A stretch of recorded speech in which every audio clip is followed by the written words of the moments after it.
সম্ভাবনা থাকা সত্ত্বেও এগোচ্ছে না দেশের পর্যটন খাত। সুনির্দিষ্ট পরিকল্পনার অভাব বলছে খাত সংশ্লিষ্টরা। প্রয়োজনীয় পদক্ষেপ নেওয়ার পরামর্শ। মারমার শিক্ষার্থীকে দলবদ্ধ ধর্ষণের ঘটনায় থমথমে খাগড়াছড়ি। ১৪৪ ধারা জারি, দোকানপাট বন্ধ, সেনাবাহিনী, পুলিশ ও বিজিবি মোতায়েন। সেজেছে মণ্ডপ, ষষ্ঠীতে শুরু দুর্গোৎসব। হিন্দু সম্প্রদায়ের প্রতি তারেক রহমানের শুভেচ্ছা। নির্বিঘ্নে দুর্গাপূজা অনুষ্ঠিত হওয়ার আশ্বাস স্বরাষ্ট্র উপদেষ্টার। সমাবেশে ৩৯ জনের মৃত্যু। থালাপতি বিজয়ের বাড়িতে নিরাপত্তা জোরদার। কলম্বিয়ান প্রেসিডেন্টের ভিসা বাতিল যুক্তরাষ্ট্রের। এবং আজ ভারত পাকিস্তান মহারণ। ৪১ বছরের ইতিহাসে প্রথমবার এশিয়া কাপের ফাইনালে মুখোমুখি দুই চিরপ্রতিদ্বন্দ্বী।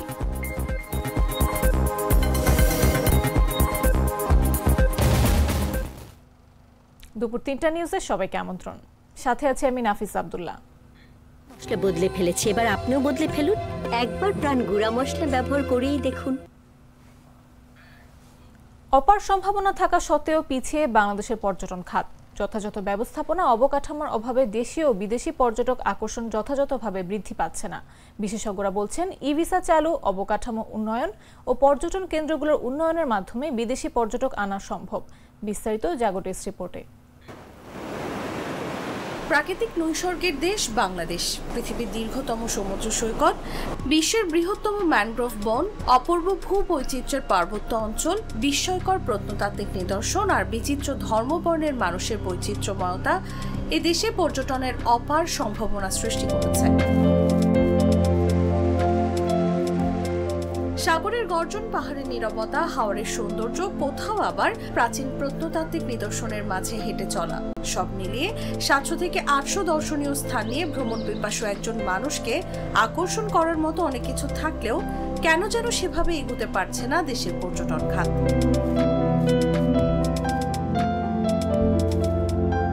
বিদেশি পর্যটকদের আকর্ষণ করার মতো অনেক ঐতিহাসিক ও সৌন্দর্যমণ্ডিত প্রাকৃতিক আকর্ষণ থাকা সত্ত্বেও তাদের আসার হার খুবই কম। এমনকি প্রয়োজনীয় ব্যবস্থাপনার অভাবে প্রতি বছর বিপুল সংখ্যক দেশীয় পর্যটক অবকাশ যাপনে যান বিদেশে। পর্যটনকে গুরুত্ব দিয়ে দেশের অর্থনীতি শক্তিশালী করছে থাইল্যান্ড, মালদ্বীপ, ভারত ও নেপালের মতো দেশ। পর্যটন আকর্ষণে পিছিয়ে নেই দুবাই, কাতার, সৌদি আরব, মিশর সহ মধ্যপ্রাচ্যের দেশগুলো। কিন্তু দশকের পর দশক ধরে নানা পরিকল্পনা আর উদ্যোগ গ্রহণ করেও এগোতে পারেনি বাংলাদেশ।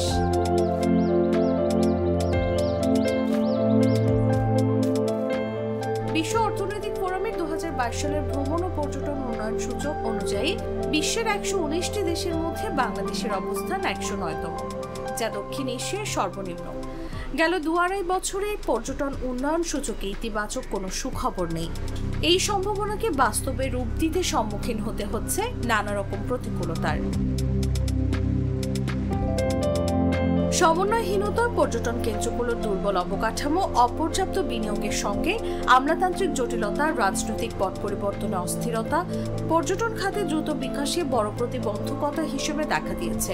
ফলে ট্যুরিজম মাস্টার প্ল্যান কেন্দ্রিক পর্যটন অর্থনীতির বড় স্বপ্ন যেমন অধরা থেকে যাচ্ছে, তেমনি বিদেশি পর্যটক আকর্ষণে কার্যকর পদক্ষেপ না থাকায় বৈদেশিক মুদ্রা অর্জনের স্বপ্ন অধরাই থেকে যাচ্ছে।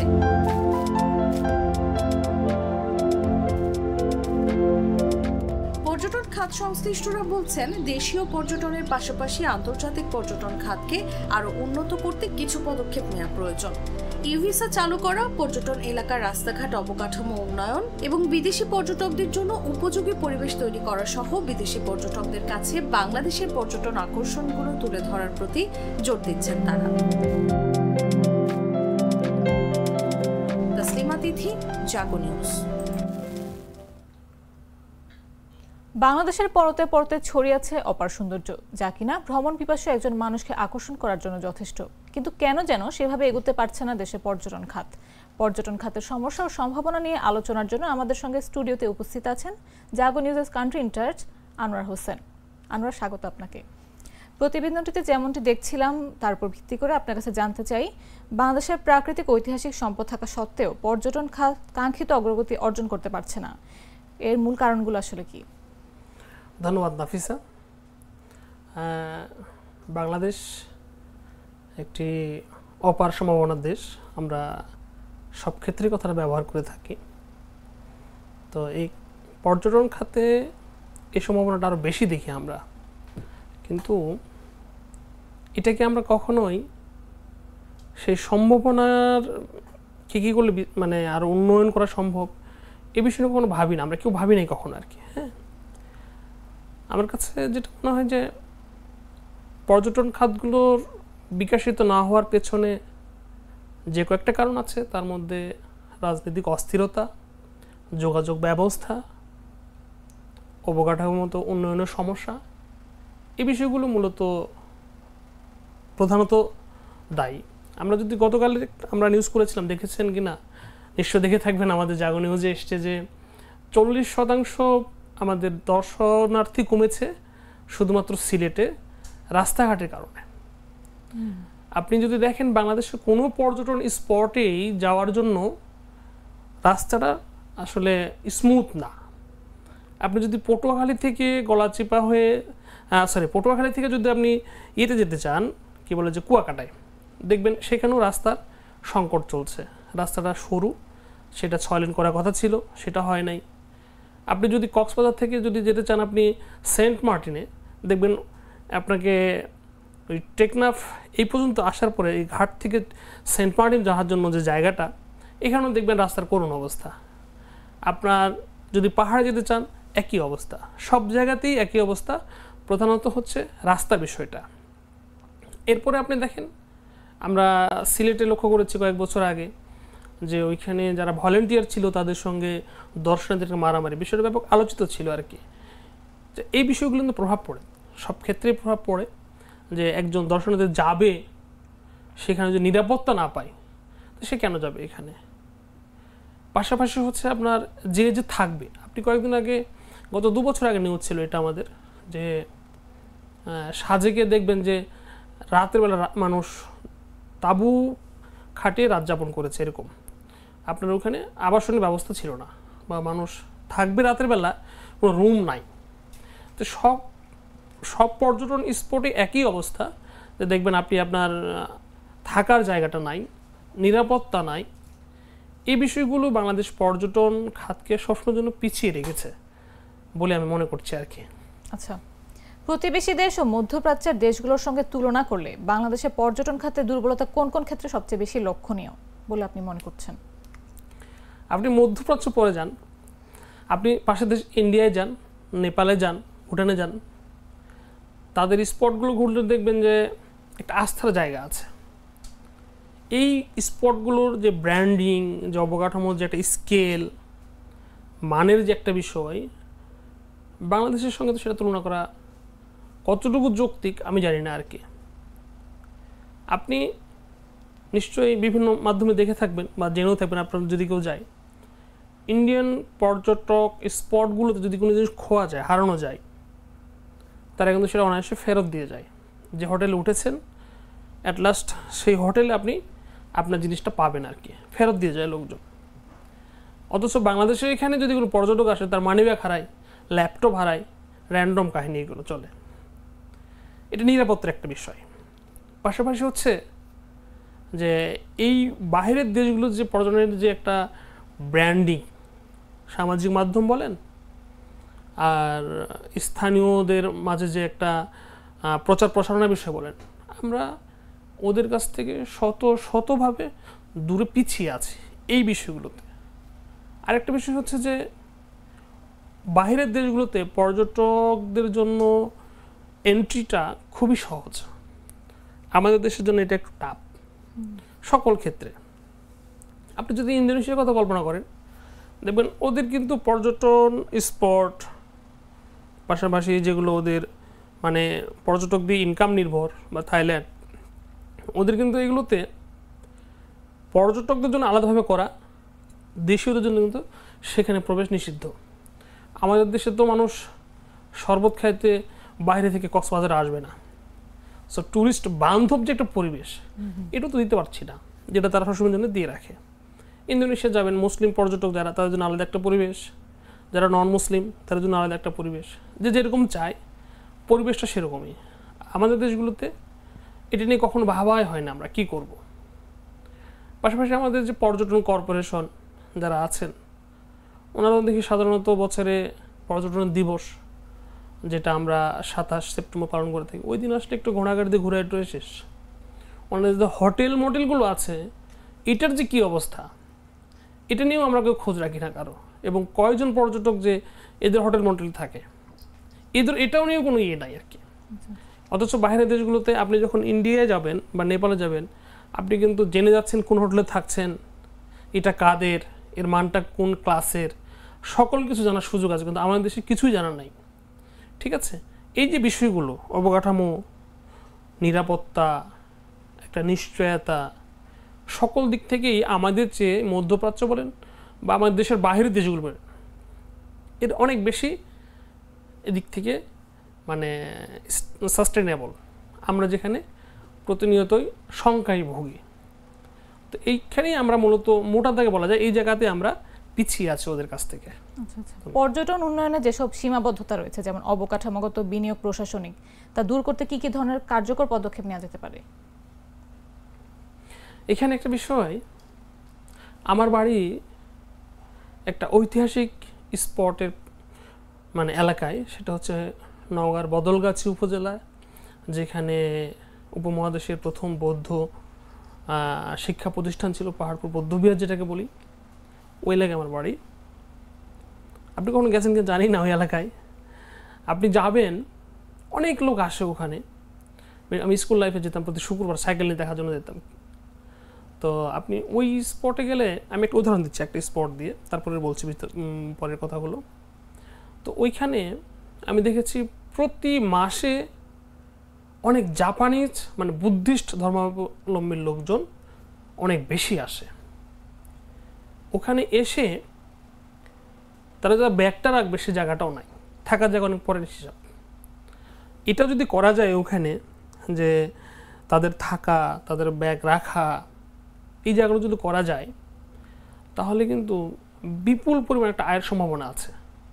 আমাদের দেশ, আমাদের রাজস্ব যে ক্যাপাসিটি, সেটা এখান থেকে একটা মানে ব্যাপক একটা অবদান রাখতে পারে আমাদের অর্থনীতিতে। কিন্তু দেখা গেল যে এটা তো নাই, স্থানীয়ভাবে স্থানীয় যারা আছে তারা যে এটাকে একটু ওয়েলকাম জানাবে, এরা যে একটু সুযোগ করে দিবে, সে সুযোগও নাই। আমি গত ঈদে যখন গেলাম, ওখানকার যিনি আছেন দায়িত্বে, তার সঙ্গে সৌজন্য কথা বলার জন্য গেলাম যে কী অবস্থা না অবস্থা। আমি বলেছি, ভাই এইখানে পর্যটক আসবে, একটা বড় গাড়ি নিয়ে আসবে, এই রাস্তাটুকুও নাই। তো আমি এলাকার লোককে বললাম যে এখানে রাস্তা করতে হবে। এটা জানার পরপরই কিছু লোক রাস্তা একদম মানে ঘেঁষে, যেটাকে বলি রাস্তার সংলগ্ন কিছু স্থাপনা তৈরি করলো, যেটা যদি ভাঙতে হয়, যদি অ্যাকোয়ার করতে হয়, তাহলে আমি 2 টাকা বেশি পাবো। দেখেন, নিজেদের এলাকা যেখানে পর্যটন বিকশিতের অনেক সম্ভাবনা, সেখানে তারা প্রতিবন্ধকতা সৃষ্টি করছে। কেন? বিষয়টা হলো তারা এই বিষয়টা নিয়ে পুরোটাই অন্ধকারে, এটা নিয়ে কিছু জানেই না। ঠিক আছে, এটা কিন্তু সব জায়গায় একই অবস্থা, বাংলাদেশের সকল জায়গার একই অবস্থা। আপনি মানিকগঞ্জে যান, যে জমিদার বাড়ি আছে, টাঙ্গাইলে যান, যেখানে জমিদার বাড়ি আছে, বা দেশের আর যে জায়গাগুলো, প্রত্যেক জেলাতেই তো কিছু না কিছু আছে। আপনি প্রত্যেক জেলাতেই দেখবেন যে একজন পর্যটক যাবে, সে ফ্রেশ হবে, তার ব্যাগট্যাগটা নিশ্চয়তার জায়গায় রাখবে, একটা নিশ্চিন্তে ঘোরার জন্য তার লাগেজটা রাখবে, এরকম কোনো জায়গা আমাদের কোনো পর্যটন কেন্দ্রেই নাই। আপনি যদি সিলেট, কক্সবাজার, কুয়াকাটায় যান, সেটা আলাদা হিসাব, ওখানে হোটেল বুক করলেন, থাকলেন, আলাদা হিসাব। কিন্তু ডে টু ডে যে আপনি ঘুরে আসবেন, সেইখানে কিছু জিনিস রাখবেন, এর সুযোগ বাংলাদেশের কোথাও গড়ে ওঠে নাই। আমি বলতে চাচ্ছি, আমাদের দেশের মানুষের মধ্যে এ বিষয়ে সচেতনতার ব্যাপক অভাব আছে। এটা একটা অন্যতম কারণ। আদার্স কারণের মধ্যে তো আছেই, যেটা বললাম প্রথমে, যোগাযোগের একটা সমস্যা ব্যাপক আকারে, রাজনীতির যে বিষয়টা, এবং আমাদের এলাকার মানুষ যদি সুযোগ পায় সব কিছু মেরে দেবে, এই যে টেন্ডেন্সি একটা, এই কারণেই কিন্তু বিদেশিরা আমাদের দেশ থেকে মুখ ফিরিয়ে নেয়। কারণ আমাদের সম্ভাবনা অনেক বেশি থাকলেও এসব একটা ইফেক্ট পড়ে। পাশাপাশি আমাদের দেশে যে কোনো একটা মানে ভিসার যে প্রসেসিং বিষয় আছে, পাসপোর্টের বিষয় আছে, এগুলো জটিলতা অন্যান্য দেশের তুলনায় পর্যটনের ক্ষেত্রে অনেক বেশি। তো মানুষ তো হ্যাসেলড ভোগ করে আপনার দর্শনীয় স্থান দেখার জন্য আসবে না ইচ্ছা থাকলেও, দরকার নেই, আমি একটু পরে যাবো আর কি। কারণ বাংলাদেশ থেকে একটা উল্লেখযোগ্য সংখ্যক মানুষ ইন্ডিয়া যেত, কেন? অনেকে দেখে কক্সবাজার জীবনও যায়নি, অথচ সে দার্জিলিংয়ে প্রতি বছর 2 বার যায়, কেন? কারণ ওইখানে কস্ট অনেক কম, আবার সহজেই যাওয়া যায়। আর বাংলাদেশে হইলে আপনার যে পানির বোতল ঢাকায় খাবেন 20 টাকা দিয়ে, পর্যটন স্পটে যান সেটা 25 টাকা 30 টাকা। যদি দেখা যায় ক্রাইসিস বেশি হয়ে গেছে সেটা 50 টাকা মানে করতে দ্বিধা করি না আমরা। এই যে বিষয়গুলো, এগুলো কিন্তু আমাদের দেশকে পিছায় রাখছে দিন দিন। আচ্ছা, বৈদেশিক মুদ্রা অর্জন ও জাতীয় অর্থনীতিকে শক্তিশালী করতে আন্তর্জাতিক পর্যটন বৃদ্ধির জন্য বাংলাদেশের সামনে কি কি চ্যালেঞ্জ সুযোগ রয়েছে? এটা একটু বড় বিষয়। সেটা হচ্ছে যে আমাদের প্রাকৃতিক সম্পদ যেমন আছে পর্যটনের ক্ষেত্রে, সেক্ষেত্রে আপনি পাবলিক প্রাইভেট যেটা একটা বিষয় আছে পিপিপি, মানে সরকার এবং জনগণ উভয় মিলে যে একটা সেতু বন্ধন, এটা যদি করা যায়, আমাদের যারা প্রবাসী ভাই আছে এদেরও যদি কাজে লাগানো যায়, পাশাপাশি যদি আমরা আমাদের পর্যটনকে কেন্দ্র করে গড়ে ওঠা বিভিন্ন যে সেক্টর ছোট ছোটগুলো আছে সেগুলো যদি আমরা সাশ্রয়ী করতে পারি, ভিসার বিষয়টা যদি আমরা ইজি করতে পারি এবং ব্র্যান্ডিংটা যদি বাড়াইতে পারি, সেক্ষেত্রে আমাদের দেশে পর্যটক আসার সম্ভাবনা আছে। আরেকটা বিষয় হচ্ছে আমাদের দেশে কিন্তু পর্যটনে বিদেশি বিনিয়োগ নাই বললেই চলে, যেটা প্রত্যেকটা দেশ কিন্তু বিদেশি বিনিয়োগ করেই কিন্তু পর্যটনটা অনেক আগায় যায়, সাধারণত দেখা যায়, আমরা দেখতে পাই আর কি। কিন্তু বাংলাদেশের ক্ষেত্রে সম্পূর্ণ উল্টা, এখানে বিদেশি বিনিয়োগ আসলেও এখান থেকে আসতে মুখ ফিরিয়ে নেয়। এছাড়া কিছু চ্যালেঞ্জ তো আছেই, যেটা হচ্ছে একটা দুর্যোগ আছে আমাদের দেশে। প্রতি বছরই আপনার মার্চ মাস, এই নভেম্বরের একবার লাস্ট উইকে এগুলো হচ্ছে ঘূর্ণিঝড় বা প্রাকৃতিক দুর্যোগ আসে। পাশাপাশি আপনি যদি শ্যামনগর সুন্দরবনের দিকে যান, ওখানে বিশুদ্ধ পানির সংকট আছে। এরপরে হচ্ছে বর্ষার মৌসুমে পাহাড় ধস আছে। এই যে বিষয়গুলো, এগুলো যদি একটু কমানো যায় বা ব্যবস্থা নেওয়া যায়, দুর্যোগ তো আর কমানো সম্ভব না আমাদের মানুষের, আমরা একটা সমন্বিত ব্যবস্থাপনা করতে পারি। এই ব্যবস্থাপনার মাধ্যমে কিন্তু আমরা যদি সামনে অগ্রসর হই, দেখবেন যে সেখানে ব্যাপক বিদেশি আসবে, বৈদেশিক মুদ্রা অর্জন হবে। এগুলো একটু চ্যালেঞ্জ আমাদের জন্য আর কি। আর একটা বিষয় হলো প্রযুক্তির তথ্য ব্যবহারটা। এখন সব কিছুই কিন্তু প্রযুক্তি নির্ভর। আপনি যদি কখনো, আমি ইন্ডিয়ার কথা বলছি, পাশের দেশ, আপনি ইন্ডিয়া যদি কোনো ট্যুরে যান, আপনাকে কিন্তু এখানে হোটেলটা বুক করে যেতে হয়, যে কোন হোটেলে উঠছেন, কত নাম্বার, কি, সব কিছু বুক করতে হয়। বা আমরা তো সুন্দরবন দেখার জন্য যদি কেউ শ্যামনগরে যায়, ওটা হোটেলই নাই, আপনি বুক করবেন কি, থাকবেন কোথায়? আপনি আমার পাহাড়ে বৌদ্ধবিহারে যদি আসেন, ওখানে থাকার কোনো ব্যবস্থাই নাই, আপনাকে হয় জয়পুরে থাকতে হবে না শহরে থাকতে হবে, এরকম একটা বিষয়। যারা পাহাড়পুরে যায় তারা ম্যাক্সিমাম বগুড়া থেকে যায়।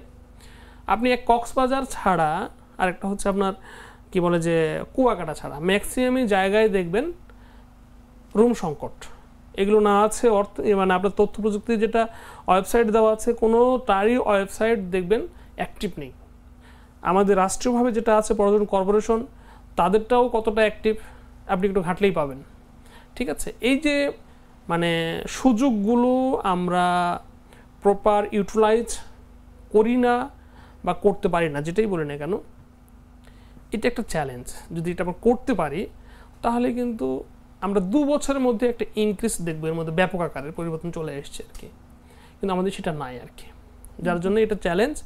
আর রাজনৈতিক অস্থিরতা যদি কমানো যায়, আমরা যদি পর্যটকদের আশ্বস্ত করতে পারি নিরাপত্তার বিষয়টা এবং তাদের আবাসনটা যদি নিশ্চিত করতে পারি, একটা যদি পরিবেশ দিতে পারি, তাহলে কিন্তু আমাদের এটা অনেক বাড়বে। সেক্ষেত্রে বাড়বে দেশের অর্থনীতি, আসবে রেমিটেন্সের মতো বিদেশি মুদ্রা। ধন্যবাদ আনোয়ার আপনাকে আমাদের সাথে আলোচনায় যুক্ত হওয়ার জন্য। ধন্যবাদ নাফিসা। দর্শক, কথা বলছিলাম জাগো নিউজের কান্ট্রি ইনচার্জ আনোয়ার হোসেনের সঙ্গে। এবার চলে যাচ্ছে অন্যান্য সংবাদে। খাগড়াছড়িতে মারমার শিক্ষার্থীকে দলবদ্ধ ধর্ষণের ঘটনার জেরে 144 ধারা জারির পর থমথমে পরিস্থিতি বিরাজ করছে। রোববার সকালে থেকে খাগড়াছড়ি পৌর শহরের বিভিন্ন গুরুত্বপূর্ণ পয়েন্টে মোতায়েন রয়েছে সেনাবাহিনী ও পুলিশ। এছাড়াও জেলা সদরে মোতায়েন করা হয়েছে 7 প্লাটুন বিজিবি। সকাল থেকে বিভিন্ন পয়েন্টে চলাচলকারীদের জিজ্ঞাসাবাদ করছে নিরাপত্তা বাহিনীর সদস্যরা। এদিকে বন্ধ রয়েছে শহরের দোকানপাট। সকাল থেকে জেলার কোথাও অপ্রীতিকর ঘটনার খবর পাওয়া যায়নি। এর আগে শুক্রবার ও শনিবারের সড়ক অবরোধ, ভাঙচুর, অগ্নিসংযোগ, সড়কে সড়কে জ্বালা পোড়াও ও সহিংসতার ঘটনা ঘটে। পরে শনিবার দুপুরে খাগড়াছড়ি জেলা প্রশাসক ও জেলা ম্যাজিস্ট্রেট ABM ইফতেখারুল ইসলাম খন্দকার সংবাদ বিজ্ঞপ্তিতে জানান, দুপুর 2টা থেকে পরবর্তী নির্দেশ না দেওয়া পর্যন্ত 144 ধারা কার্যকর থাকবে। সকাল সন্ধ্যা সড়ক অবরোধ ও সহিংস পরিস্থিতির কারণে সাজেকে আটকে পড়া প্রায় 2000-এর বেশি পর্যটক সেনাবাহিনী নিরাপত্তায় শনিবার রাত 10:30টার পর খাগড়াছড়ি শহরে পৌঁছেছেন। পরে রাত 12টার মধ্যে তারা নিজ নিজ গন্তব্যের উদ্দেশ্যে খাগড়াছড়ি ছেড়েছেন।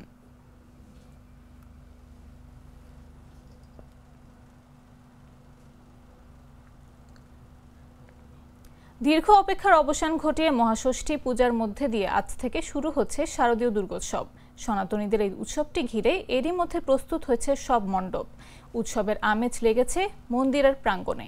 রোববার রাজধানী ঢাকার অন্যতম প্রাচীন পূজা মণ্ডপ ঢাকেশ্বরী জাতীয় মন্দির প্রাঙ্গণ ঘুরে এমন চিত্র দেখা গেছে। শারদীয় দুর্গাপূজা উপলক্ষে রাজধানী ঢাকার মন্দিরগুলোয় উৎসবের প্রস্তুতি এখন চূড়ান্ত পর্যায়ে। প্রতিমা নির্মাণ থেকে শুরু করে প্যান্ডেল সাজানো, আলোকসজ্জা, নিরাপত্তা কোনো কিছুরই কোনো কমতি নেই। মন্দিরের মূল গেট পেরিয়ে ভেতরে ঢুকতেই চোখে পড়ে নয়নাভিরাম আলোকসজ্জা ও রঙিন সাজসজ্জায় সাজানো মণ্ডপ। মূল মণ্ডপের ভেতরে দাঁড়িয়ে রয়েছেন 10 ভুজা দেবী দুর্গা একদম চিরচেনা রূপে। এদিকে মণ্ডপ প্রাঙ্গণে নিরাপত্তা ব্যবস্থাও দৃশ্যমান।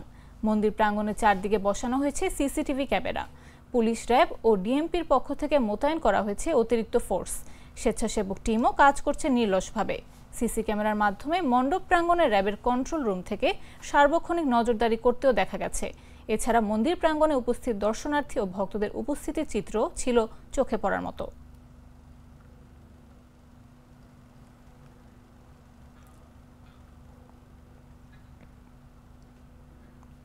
সনাতন ধর্মাবলম্বীদের ধর্মীয় উৎসব শারদীয় দুর্গাপূজা উপলক্ষে সৌহার্দ্য ও সম্প্রীতির বার্তা দিয়েছেন বিএনপির ভারপ্রাপ্ত চেয়ারম্যান তারেক রহমান। ভিডিও বার্তায় তিনি সনাতন ধর্মাবলম্বীদের প্রধান ধর্মীয় উৎসব শারদীয় দুর্গাপূজা উপলক্ষে শুভেচ্ছা জানিয়েছেন। রোববার সামাজিক যোগাযোগ মাধ্যম ফেসবুকে শারদীয় দুর্গাপূজা উপলক্ষে এক ভিডিও বার্তায় তিনি এই বার্তা দেন। বাংলাদেশ সহ সারা বিশ্বের হিন্দু সম্প্রদায়ের অন্যতম প্রধান ধর্মীয় উৎসব শারদীয় দুর্গাপূজা রোববার থেকে শুরু হচ্ছে। আমি শারদীয় দুর্গাপূজা উপলক্ষে দেশের হিন্দু সম্প্রদায়কে জানাই আন্তরিক শুভেচ্ছা। দেশের বিভিন্ন ধর্মাবলম্বী মানুষ, প্রতিটি গোষ্ঠী, গোত্র, সম্প্রদায় ব্যাপক উৎসাহ উদ্দীপনার সঙ্গে যার যার ধর্ম পালন করবে, ধর্মীয় উৎসব পালন করছে, করবে। এটি বাংলাদেশের আবহমান কালের ধর্মীয় সামাজিক মূল্যবোধ ও সংস্কৃতির সৌন্দর্য। একজন বাংলাদেশী হিসাবে এর ভিতর দিয়েই পরিস্ফুটিত হয়ে ওঠে আমাদের বিভিন্ন ধর্ম, গোত্র, সম্প্রদায়ের মধ্যেকার পারস্পরিক বন্ধুত্ব, সম্প্রীতি, সৌহার্দ্য এবং ভ্রাতৃত্ব। এবছর নির্বিঘ্নে দুর্গাপূজা অনুষ্ঠিত হবে বলে আশ্বাস দিয়েছেন স্বরাষ্ট্র উপদেষ্টা মোহাম্মদ জাহাঙ্গীর আলম চৌধুরী। বলেন, পূজা নিয়ে কোথাও কোনো শঙ্কা নেই। রোববার দুপুরে সচিবালয় আইন শৃঙ্খলা সংক্রান্ত কোর কমিটির বৈঠক শেষে সংবাদ সম্মেলনে এই আশ্বাস দেন তিনি। পূজা নিয়ে সামাজিক যোগাযোগ মাধ্যমে গুজব ছড়ানো হচ্ছে উল্লেখ করে স্বরাষ্ট্র উপদেষ্টা বলেন, সারা দেশে পূজা মণ্ডপে আইন শৃঙ্খলা বাহিনীর সদস্যরা নিয়োজিত রয়েছেন। এর মধ্যে 1 লাখ রয়েছে সশস্ত্র বাহিনী। তিনি বলেন, এবার পূজা মণ্ডপের সংখ্যা বেড়েছে, আইন শৃঙ্খলা রক্ষাকারী বাহিনীর সংখ্যাও বাড়ানো হয়েছে। পূজা উপলক্ষে 70,000 পুলিশ সদস্য নিয়োজিত রয়েছে। এই সময় তিনি আরও বলেন, পার্বত্য এলাকায় একটি ধর্ষণের ঘটনাকে কেন্দ্র করে সৃষ্ট পরিস্থিতির সমাধানে পার্বত্য চট্টগ্রাম বিষয়ক উপদেষ্টা সুপ্রদীপ চাকমা সবাইকে নিয়ে বৈঠক করছেন।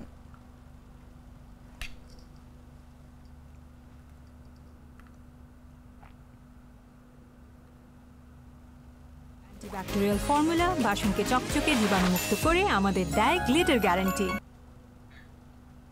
জানাবো আন্তর্জাতিক সংবাদ।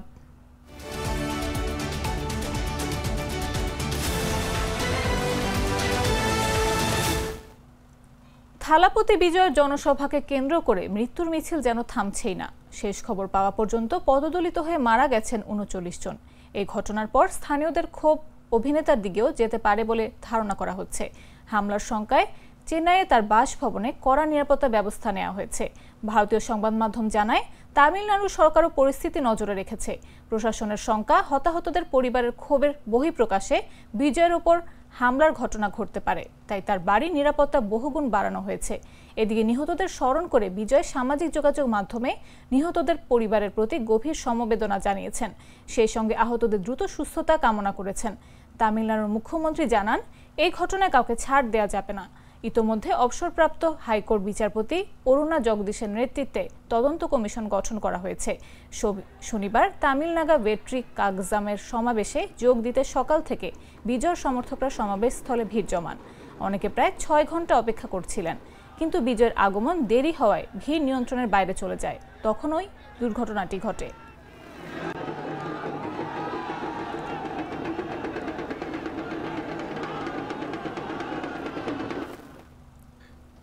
কলম্বিয়ান প্রেসিডেন্টের ভিসা বাতিল করেছে যুক্তরাষ্ট্র। মার্কিন সেনাদের প্রতি প্রেসিডেন্ট ডোনাল্ড ট্রাম্পের নির্দেশ অমান্য করার আহ্বান জানানোয় তার ভিসা বাতিলের সিদ্ধান্ত নিয়েছে ওয়াশিংটন। গেল 26 সেপ্টেম্বর নিউ ইয়র্কের জাতিসংঘ সদর দপ্তরের বাইরে ফিলিস্তিনপন্থী সমাবেশে বক্তব্য রাখার সময় বিতর্কিত আহ্বান জানান কলম্বিয়ার প্রেসিডেন্ট। যুক্তরাষ্ট্রের পররাষ্ট্র মন্ত্রণালয়ের বরাত দিয়ে এই তথ্য জানিয়েছে মার্কিন সংবাদ মাধ্যম CNN। প্রতিবেদনে বলা হয়েছে, জাতিসংঘের সাধারণ পরিষদের বার্ষিক অধিবেশনে যোগ দিতে গিয়ে ফিলিস্তিনপন্থী আন্দোলনকারীদের পক্ষে বক্তব্য দেন গুস্তাভো পেট্রো। পেট্রোর এই বক্তব্যের একটি ভিডিও তার এক্স অ্যাকাউন্টে প্রকাশের পরেই তার ভিসা বাতিলের ঘোষণা দেয় যুক্তরাষ্ট্র। মার্কিন পররাষ্ট্র দপ্তর এক বিবৃতিতে জানায়, নিউ ইয়র্কের রাস্তায় দাঁড়িয়ে যুক্তরাষ্ট্রের সেনাদের নির্দেশ অমান্য করতে এবং সহিংসতায় উস্কে দিয়েছেন কলম্বিয়ান প্রেসিডেন্ট। তার বেপরোয়া ও উস্কানিমূলক আচরণের কারণে তার ভিসা বাতিল করা হয়েছে। তবে যুক্তরাষ্ট্রের এমন সিদ্ধান্ত নেওয়ার আগেই প্রেসিডেন্ট পেট্রো কলম্বিয়ার উদ্দেশ্যে রওনা হয়েছেন বলে জানা গেছে।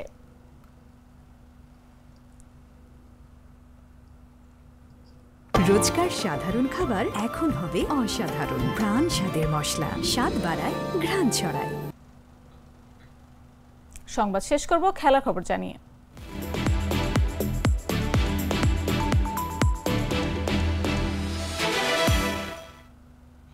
একচল্লিশ বছরের ইতিহাসে প্রথমবার এশিয়া কাপের ফাইনালে মুখোমুখি হচ্ছে ভারত আর পাকিস্তান। দুবাই আন্তর্জাতিক ক্রিকেট স্টেডিয়ামে এই মহারণ মাঠে গড়াবে আজ রোববার বাংলাদেশ সময় রাত 8:30টায়। ভারত এখন পর্যন্ত টুর্নামেন্টে অপরাজিত দল। পাকিস্তান ফাইনালে এসেছে অনেক উত্থান পতনকে পাশ কাটিয়ে। এবারের এশিয়া কাপ টি-20তে 2টি ম্যাচ হেরেছে পাকিস্তান, 2টি ভারতের বিপক্ষে, একবার গ্রুপ পর্বে, একবার সুপার 4-এ। এবার ফাইনালে পাকিস্তানের প্রতিশোধ নেওয়ার শেষ সুযোগ। পাকিস্তানের সামনে সবচেয়ে বড় বাধা ভারতীয় ওপেনার অভিষেক শর্মা। পুরো টুর্নামেন্টে ভারতের ব্যাটিংকে দানবীয় বানিয়েছেন তিনি। মিডল অর্ডার ততটা ভয় জাগানিয়া ছিল না, ফলে অভিষেকে দ্রুত ফেরাতে পারলে পাকিস্তানের বড় দুশ্চিন্তা কেটে যাবে। যদিও তাদের মূল দুশ্চিন্তা নিজেদের ব্যাটিং নিয়েই। পুরো টুর্নামেন্টেই তাদের বোলাররা ম্যাচ জিতিয়েছে, ব্যাটিং ছিল হতাশাজনক। এমনকি বাংলাদেশকে হারিয়ে ফাইনালে ওঠা ম্যাচেও পাকিস্তান মাত্র 135 রান করতে পেরেছিল। ভারতের বিপক্ষে জিততে হলে ব্যাটিংয়ের এই দুর্দশা কাটাতে হবে পাকিস্তানকে।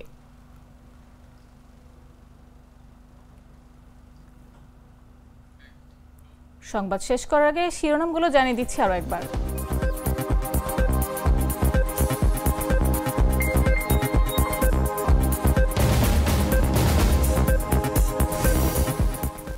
সম্ভাবনা থাকা সত্ত্বেও এগোচ্ছে না দেশের পর্যটন খাত। সুনির্দিষ্ট পরিকল্পনার অভাব বলছে খাত সংশ্লিষ্টরা। প্রয়োজনীয় পদক্ষেপ নেওয়ার পরামর্শ।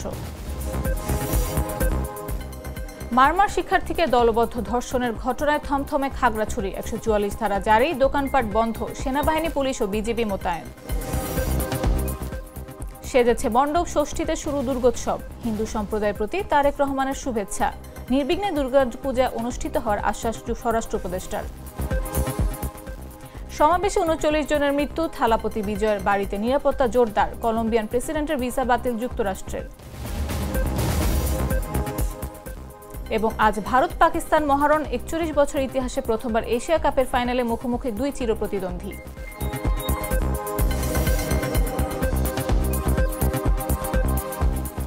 দর্শক, এই ছিল এখনকার মতো। প্রতি মুহূর্তে সর্বশেষ খবর পেতে ভিজিট করুন jagonews24.com, ফলো করুন আমাদের ভেরিফাইড ফেসবুক পেজ এবং সাবস্ক্রাইব করুন জাগো নিউজের ইউটিউব চ্যানেল। এতক্ষণ সাথে থাকার জন্য ধন্যবাদ সবাইকে।